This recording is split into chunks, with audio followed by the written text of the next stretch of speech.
사도신경으로 우리의 신앙을 함께 고백하겠습니다.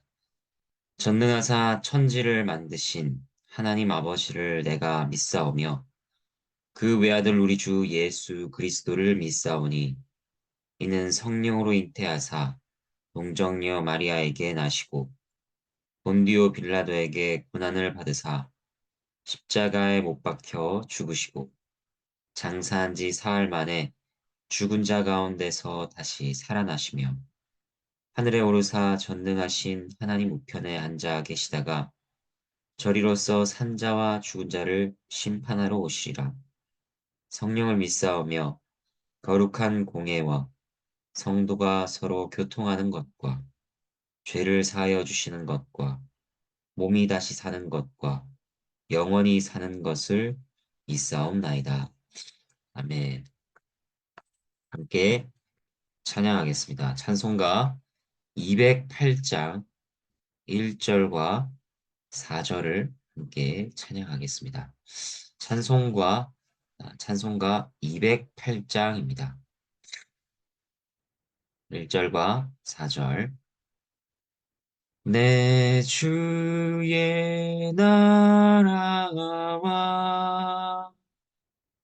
주 계신 성전과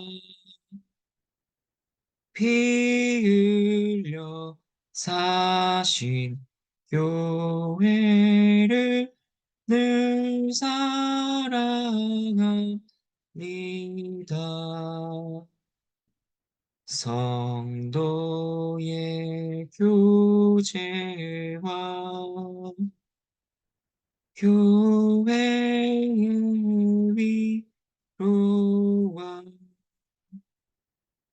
구주와 맺은 언약을 늘 기뻐합니다.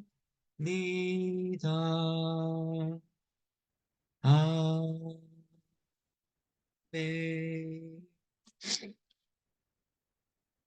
네, 함께 보실 하나님의 말씀은 빌립보서 4장 1절에서 23절 말씀입니다.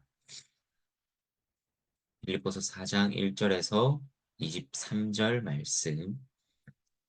1절 하나님의 말씀입니다. 그러므로 나의 사랑하고 사모하는 형제들, 나의 기쁨이요 면류가 아닌 사랑하는 자들아, 이와 같이 주 안에 서라. 네, 하나님의 말씀입니다. 하나님께 감사합니다. 앞에 3장 끝에서 바울이 한 말이 무엇입니까?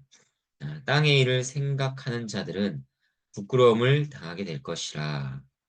반면에 하늘의 일을 생각하는 자들은 영광을 받게 될 것이라 하였습니다. 그에 대한 결론으로 바울은 그러므로라는 말로 시작합니다. 그러므로 결론이 무엇입니까? 그러므로 이와 같이 주 안에 서라고 합니다. 주 안에서 선다는 것이 무엇일까요? 그것은 그리스도와의 관계를 잘 생각하는 것입니다. 그래서 넘어지지 않고 설 수 있는 힘과 능력을 그리스도로부터 공급받는 것이죠. 그렇게 유지되며 마침내 그리스도와 같이 변화될 때까지 그리스도 안에서 한 마음과 한 뜻으로 그리스도의 뜻을 따라 행하며 믿음을 끝까지 지켜나가는 것입니다. 그것이 주 안에 서는 것입니다. 이것은 하나님께서 우리에게 주시는 교훈이기도 합니다. 땅의 일을 생각지 말라. 하늘의 일을 생각하라. 마지막에 모든 것이 변화될 때까지 이주 안에 굳게 서라. 세상의 교훈과 세상의 가치에 서지 말고 주 안에 서라고 말씀하십니다. 이어서 바울은 이제 빌립보 교회의 특별한 역할을 감당해 왔던 두 여인을 언급합니다. 두 여인은 유오디아와 순두계입니다. 2절 하나님의 말씀입니다. 내가 유오디아를 권하고 순두계를 권하노니 주 안에서 같은 마음을 품으라. 두 여인 사이에 무슨 일이 있었던 것일까요? 그것은 자세히 알 수 없습니다. 하지만 교회에서 중요한 역할을 감당했을 것으로 보이는 두 여인 사이에는 일종의 긴장이 있었던 것으로 보입니다. 그래서 바울은 같은 마음을 품으라고 권면합니다. 무엇을 근거로 같은 마음을 품는가? 주 안에서 교회 안에 갈등이 있을 때 그것은 주로 서로의 다름으로 인해 발생합니다. 일하는 방식이 다르고 말투가 다르고 생각이 다르고 성격이 다릅니다. 그런데 우리는 모두 주 안에 있습니다. 동일한 그리스도의 은혜를 입고 동일한 하늘 아버지의 사랑을 받는 식구가 되었습니다. 그래서 서로 달라도 주 안에서 같은 마음, 한 마음을 품을 수 있는 것입니다. 주 안에 있다. 이것이 다름을 극복하는 중요한 근거가 됩니다. 바울은 이어서 특별한 인물을 언급하는데 그의 이름은 알 수 없습니다. 하지만 편지를 받는 빌립보 교회는 그가 누구인지 알았을 것입니다. 그들과 오늘을 살아가는 우리 사이에 시간과 배경의 간격이 있습니다. 하지만 하나님께서 주시는 말씀과 교훈은 동일한 것입니다. 하나님의 말씀입니다. 3절 말씀. 또 참으로 나와 멍에를 같이 한 내게 구하노니 복음에 나와 함께 힘쓰던 저 여인들을 돕고 또한 글레멘드와 그 외에 나의 동역자들을 도우라. 그 이름들이 생명책에 있느니라. 이름은 나오지 않지만 그는 누구인가? 바울과 함께 멍에를 같이 한 자입니다. 그에게 바울이 간청합니다.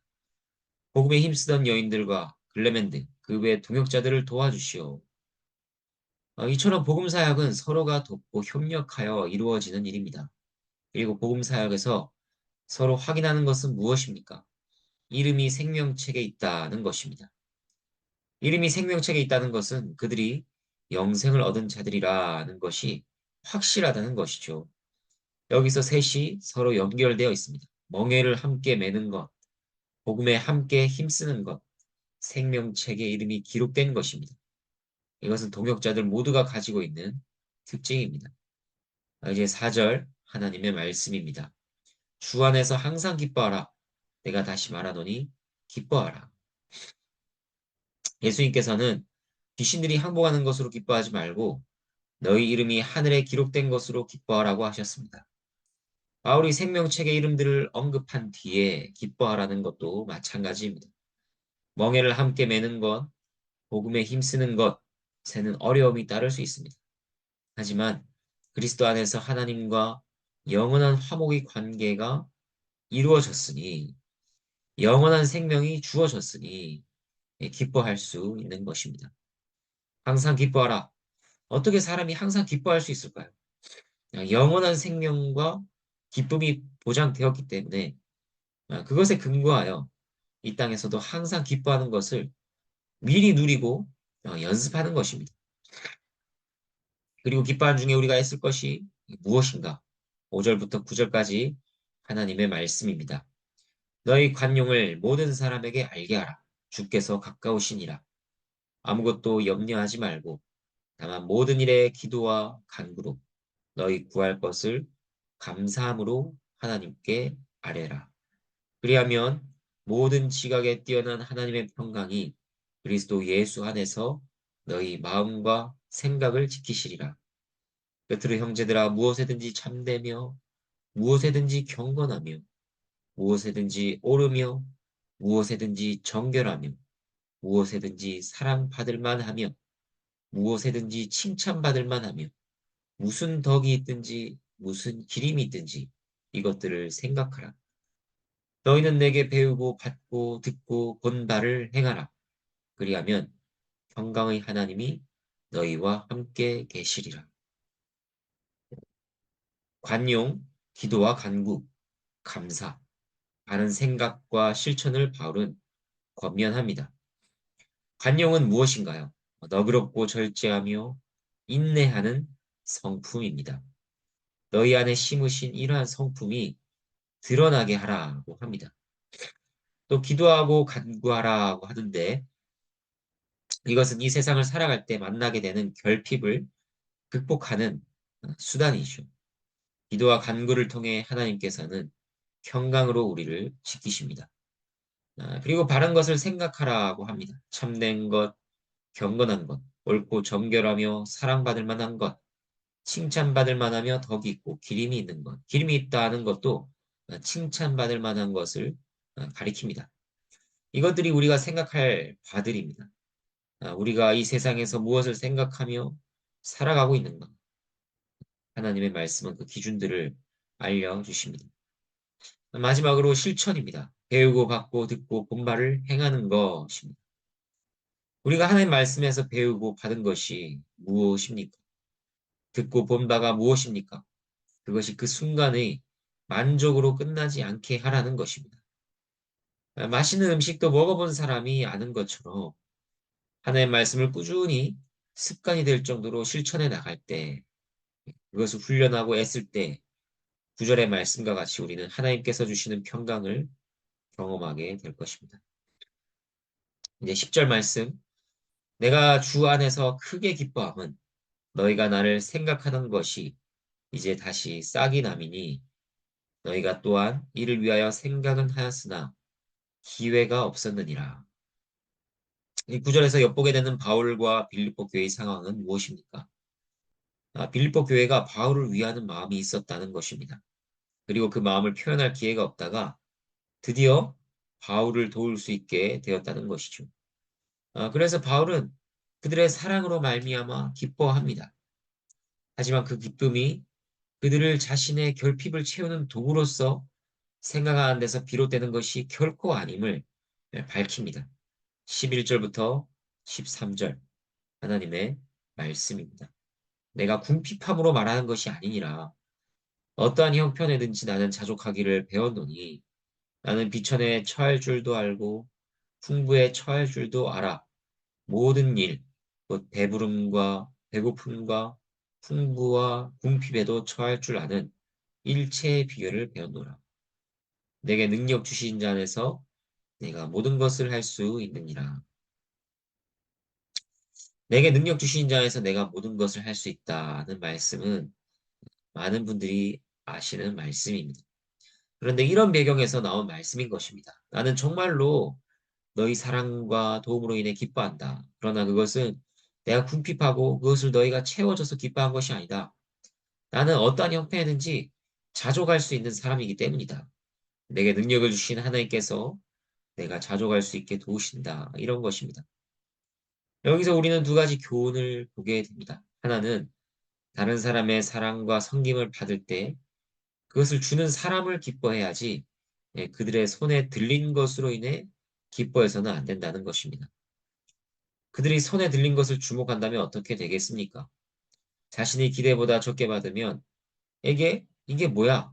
할 것이고 자신의 기대 이상의 것을 받게 되면 크게 기뻐하면서 그것에 마음이 빼앗기는 흔히 말하는 속물근성을 가지게 되는 것입니다. 우리는 그렇게 되어서는 안 됩니다. 손에 들린 것이 아니라 그 손 자체를 기뻐하며 감사하는 마음을 가져야 합니다. 그리고 두 번째로 받는 교훈은 자족이죠. 하나님께서는 자족하기를 우리에게 가르치십니다. 비천과 배고픔에서도 불평하지 않고 인내하는 것을 가르치십니다. 풍부와 배부름에서는 감사와 겸손과 다른 사람을 돌아보는 법을 가르치십니다. 그것이 하나님의 자녀들이 가지는 고귀한 성품인 것이죠. 14절부터 18절까지 하나님의 말씀입니다. 그러나 너희가 내 괴로움에 함께 참여하였으니 잘하였도다. 빌립보 사람들아 너희도 알거니와 복음의 시초에 내가 마게도냐를 떠날 때 주고받는 내 일에 참여한 교회가 너희 외에 아무도 없었느니라. 데살로니가에 있을 때에도 너희가 한 번뿐 아니라 두 번이나 나의 쓸 것을 보내었도다. 내가 선물을 구함이 아니요 오직 너희에게 유익하도록 풍성한 열매를 구함이라. 내게는 모든 것이 있고 또 풍부한지라. 에바브로디도 편에 너희가 준 것을 받음으로 내가 풍족하니 이는 받으실 만한 향기로운 제물이요 하나님을 기쁘시게 한 것이라. 바울이 감옥에 갇힌 자신을 위해 빌립보 교회가 섬김과 봉사로 보낸 것을 기뻐한 또 다른 이유는 무엇일까요?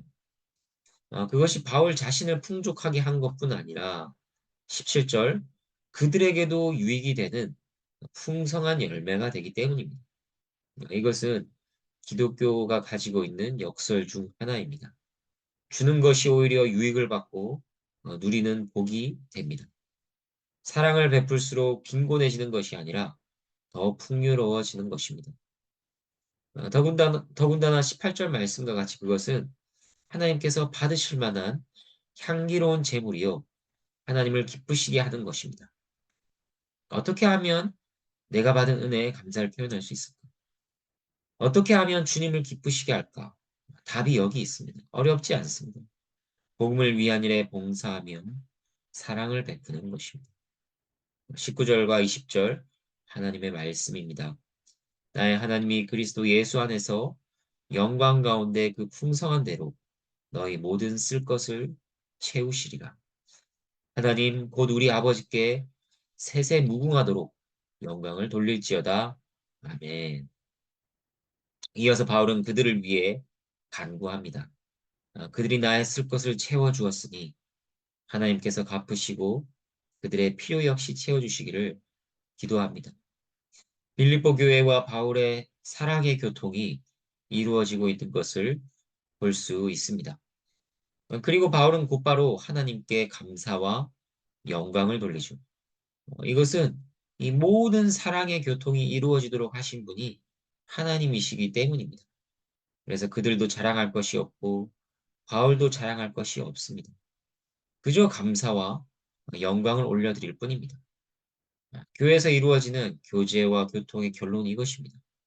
하나님께서 교회의 몸으로 나를 이끄셨고, 인도하셨고, 교통이 이루어지게 하셨고, 어려움들을 극복하고, 인내하게 하셨고, 용서하셨고, 또 용서하는 마음을 주시고, 진리 복음 안에서 위로하시고, 다 하나님께서 하셨다. 그렇기 때문에 신자 간의 교제로 인해 서로에 대한 애정과 사랑만 깊어지는 것이 아니라 결국은 하나님께 대한 감사와 찬양으로 이어지는 것입니다. 이제 21절과 22절 하나님의 말씀입니다. 그리스도 예수 안에 있는 성도에게 각각 문안하라. 나와 함께 있는 형제들이 너희에게 문안하고 모든 성도들이 너희에게 문안하되 특히 가이사의 집 사람들 중 몇이니라. 편지를 마치며 바울은 문안을 전합니다. 21절 성도 각각에게 문안을 전합니다. 한 명 한 명을 향한 바울의 마음을 볼 수 있습니다. 그리고 특별히 가이사의 집 사람들의 인사를 전달합니다. 바울이 성도들과 성도들을 잇는 다리 같은 역할을 하고 있습니다. 신자의 교제도 그렇습니다. 자신과 다른 이들과만 교류하는 것이 아닙니다. 그것으로 그치는 것이 아니라 서로 다른 신자들을 이어주는 역할도 감당합니다. 그렇게 할 때 그리스도의 몸된 교회의 교제는 더더욱 풍성해지고 부유해져 가는 것이죠. 23절 하나님의 말씀입니다. 주 예수 그리스도의 은혜가 너희 심령에 있을지어다. 빌립보 교회에 보낸 편지를 시작할 때 바울은 이렇게 말했습니다. 1장 2절 말씀 하나님 우리 아버지와 주 예수 그리스도로부터 은혜와 평강이 너희에게 있을지어다. 그는 편지를 마무리할 때도 동일하게 은혜의 축도로 마무리합니다. 은혜와 은혜로서 감싸고 있습니다. 이러한 구조 속에서 하나님의 은혜가 없다면 교회는 결코 세워질 수 없다. 교회와 우리 개개인의 시작도 은혜요. 끝도 은혜라 하는 교훈이 담겨 있습니다. 이제 말씀을 정리하겠습니다.